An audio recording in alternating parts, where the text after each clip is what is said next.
Usted está en el país de las maravillas, donde usted puede hacer lo que le da la gana y tiene un poder judicial que es totalmente obsoleto. Bienvenidos amigos a un nuevo video para el canal. En Costa Rica, uno de los temas principales o uno de los temas que preocupa bastante es el tema de la seguridad. Es un tema que realmente hay que resolver y están todas las fichas puestas en el próximo gobierno y en la próxima Asamblea Legislativa. Porque claramente la Asamblea Legislativa esta que pasó con su gran mayoría de oposición, un poder judicial que con este tema de la ejecución de la pena permite que criminales peligrosos para la sociedad estén libres, ya sea con tobilleras o libres directamente porque su caso prescribió o porque el sistema penitenciario está colapsado, y extrañamente el Poder Judicial prefiere beneficiar a criminales que son peligrosos para la sociedad. No a uno que arrebató un celular o que se robó algo en el supermercado. No. El Poder Judicial creó un paraíso de la impunidad en Costa Rica. Y esto es algo que sin lugar a dudas se espera que el próximo gobierno, con una asamblea legislativa en su gran mayoría del oficialismo, puedan mejorar esta situación. Claramente hay que remover magistrados, se necesitan 38 votos y eso se van a tener que sentar a negociar. Pero sí me impactó bastante esto que dijo Fabián Silva, abogado constitucionalista, ¿no? Parte del equipo técnico del próximo gobierno de Laura Fernández, y apuntó directamente al Poder Judicial y a esta asamblea legislativa que, bueno,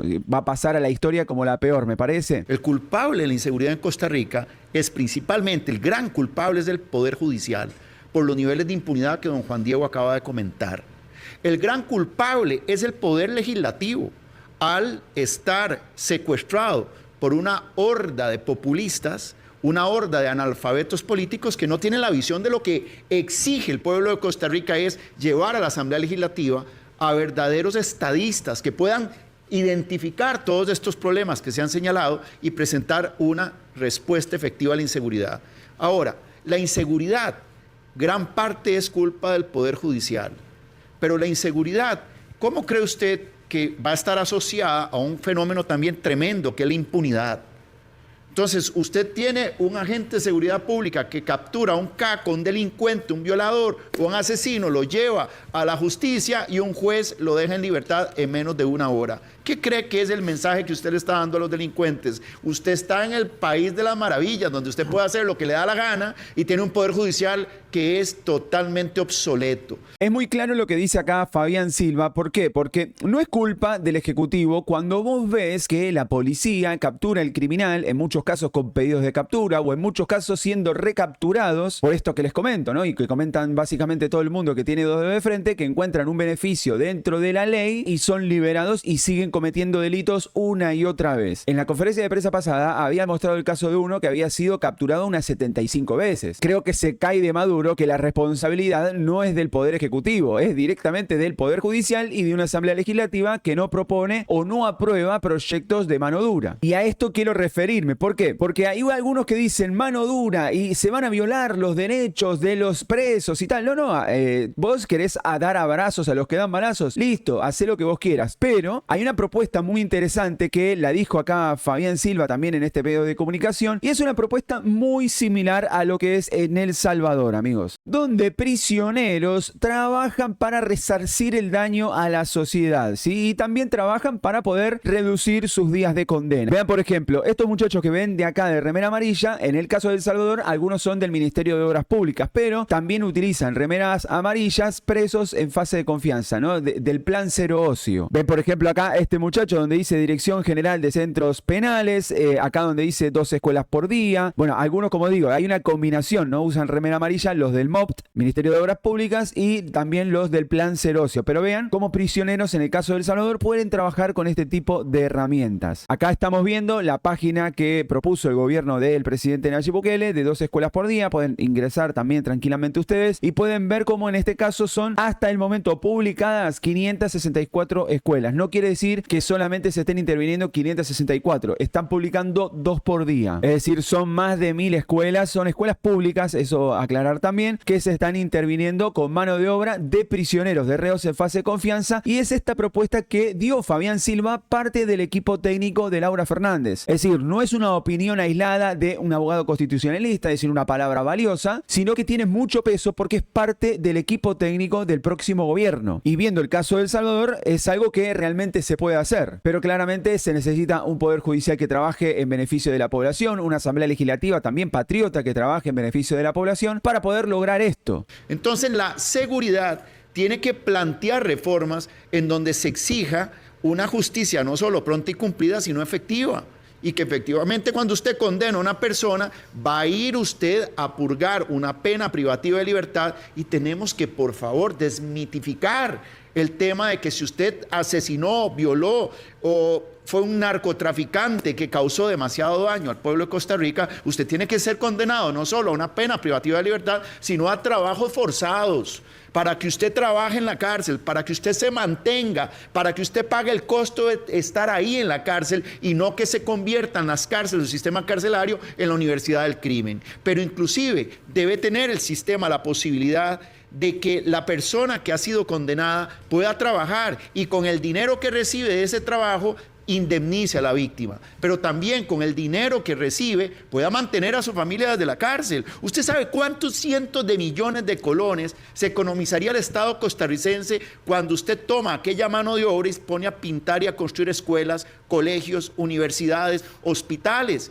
¿Por qué? Porque usted tiene un sistema carcelario efectivo que no tiene el pueblo de Costa Rica por qué pagar el que un delincuente se vaya 10, 15 años o con favorcitos de jueces ejecutores de la pena salga en menos de 2 años, porque el juez, de manera caprichosa y con una ley que es pavorosa y que bien hace el presidente de la República en vetarla, pues usted deja en libertad a un asesino, un delincuente. Entonces, todas esas reformas se tienen que hacer, y abrigando la esperanza como pueblo de que esta nueva Asamblea Legislativa no tenga personajes tan bochornosos como los que usted puso ahí, de la señora Dinora Barquero, Chico Nicolás, y ni qué decir del Frente Amplio, ¿verdad? Acá Fabián Silva lo que propone es que reos peligrosos también trabajen para resarcir el daño a la población y también para mantener a sus familias. Yo no sé, ahí es un caso para estudiar, pero realmente me parece peligroso darle una herramienta que pueda ser un arma, ya sea para el del servicio penitenciario, el policía, o para alguno de los otros presos que esté conviviendo, ¿no?, en la cárcel. Pero bueno, sería un caso de estudio. Por lo menos en principio podría hacerse para prisioneros que no hayan cometido delitos graves. En el caso de El Salvador son prisioneros que no tienen nada que ver con pandillas, es decir, cometieron delitos menores. Así que en Costa Rica quizás se podría empezar por lo menos con esa tanda de prisioneros y reintegrarlos a la sociedad de esta manera, haciéndolos trabajar también para que ellos mismos se mantengan. En el caso de El Salvador también tienen talleres gigantes donde miles de prisioneros hacen su vestimenta, la vestimenta de la policía y la vestimenta de los estudiantes de las escuelas. Es decir, es algo que sí se puede hacer, pero bueno, es cuestión de voluntad política, en líneas generales, no solamente del Ejecutivo. El tema de la seguridad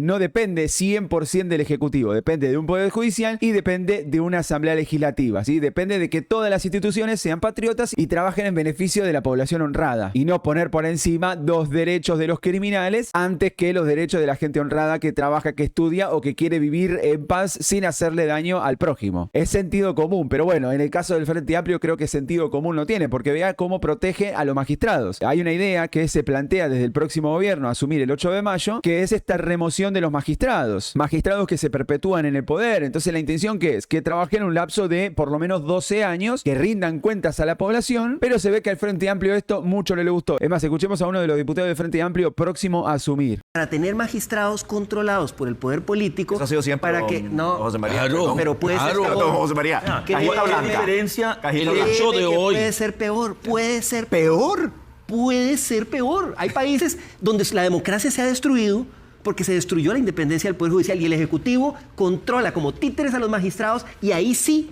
que perdemos esta democracia. O sea, ahí sí, mira, eso sí me da terror. O sea, el manual de dictaduras tiene un paso clave que es el Ejecutivo controlando al Poder Judicial. Entonces, sí, reformas, transparencia, rendición de cuentas, agilizar la justicia. Sí, pero José María, nada que huela a... También el Poder Judicial puede instrumentalizar la justicia para golpear a sus rivales. Y eso es una realidad. Puede pasar. No, ha pasado. Pero señalemos María, los casos concretos y atendámoslos. Sí. No digo que no se pueda sentar y hablar y llegar a un acuerdo de remover magistrados que realmente son nefastos para la población costarricense. Es decir, hay casos donde no avanza la justicia y después ves casos donde de repente la justicia avanza en una velocidad supersónica y termina liberando criminales peligrosos para la sociedad. Entonces ahí es donde hay que apuntar. Decir, ¿cómo puede ser si un juez liberó a un criminal que es peligroso para la sociedad, que fue recapturado 4, 5, 75 veces, como lo denunciaron en conferencia de prensa, y de repente esos jueces no rindan cuentas. Esos jueces tienen que ser destituidos y retirarles la matrícula automáticamente, si es que la tienen. Porque si no, estamos hablando de literalmente el paraíso de la impunidad. No solamente el paraíso de la impunidad para el crimen, sino para un poder judicial que no rinda cuentas. Y es ahí donde realmente está apuntando. ¿Por qué? Porque si hablamos de que los magistrados o el poder judicial está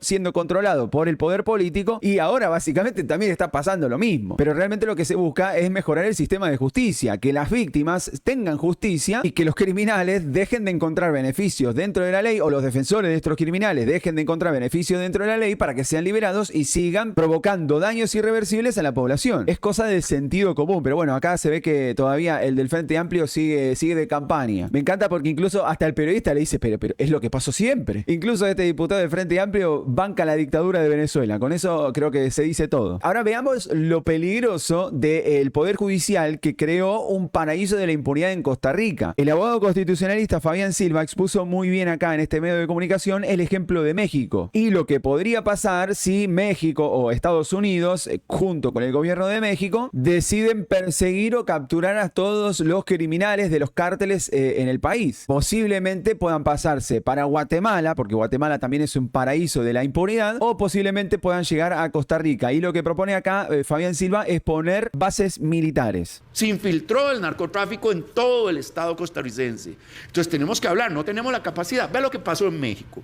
Un estado poderoso militarmente, con un ejército tremendo, enfrentando a un capo. ¿Usted cree que cuando empiecen a perseguir todos esos, van a venir a Costa Rica porque es el paraíso de la anarquía, es el paraíso de la impunidad? Y vamos a tener la capacidad a través de nuestras fuerzas policiales de contener. No, entonces tenemos que hablar de establecer reformas a la Constitución, establecer acuerdos que nos permitan bases militares. Quieren espantar el narcotráfico en este país y se van. Ponga bases militares de los Estados Unidos en Limón, Punta Arenas y Guanacaste y empiece a permitir que aquellos capturen a esos capos y se los lleven a Estados Unidos, y esa mafia, esa porquería, no tengamos nosotros que tenerlas en Costa Rica. Porque el crimen, si bien lo están desarrollando acá, el efecto nocivo está siendo en todos los países. Entonces tenemos que hablar con un sentido patriótico de que tenemos esas grandes limitaciones. Ahora la pregunta es, ¿tendrá la capacidad nuestra Asamblea Legislativa con los nuevos diputados? Creo que mañana vienen. Mañana están los jefes de Pregúntenmele a ellos si tienen la capacidad patriótica de discutir esto, no con insultos, no con ese pachuquismo y ese nivel. Pero bien, amigos, no me voy a extender más con este video. Hasta acá con esta información. Ya saben que pueden dejar su opinión de todo lo que vimos acá en este video en la caja de los comentarios sobre este tema de las bases militares estadounidenses. Si pueden llegar a traer una solución contra el crimen organizado, pero la realidad es que hay que hacer una reforma en el Poder Judicial. Una Asamblea Legislativa patriota y un Poder Ejecutivo que siga combatiendo el crimen organizado, que siga deteniendo a los criminales, pero sin lugar a dudas lo que se necesita es un Poder Judicial patriota, una Asamblea Legislativa patriota que trabaje en beneficio de la población costarricense para mejorar este tema de la seguridad y que se hagan las reformas necesarias, que se hagan las reformas que haya que hacer. Si hay que remover magistrados, y bueno, hay que removerlos. Si eso va a generar una mejor condición de vida para el costarricense de bien, y hay que hacerlo y punto. Pero bueno, amigos, dejen su opinión en la caja de los comentarios. Recuerden apoyar este video con un me gusta, un like, compartiéndolo para que la información llegue mucho más lejos, y no olviden suscribirse para no perderse los próximos videos. Nos vemos en la próxima, que Dios los bendiga. Chau, chau.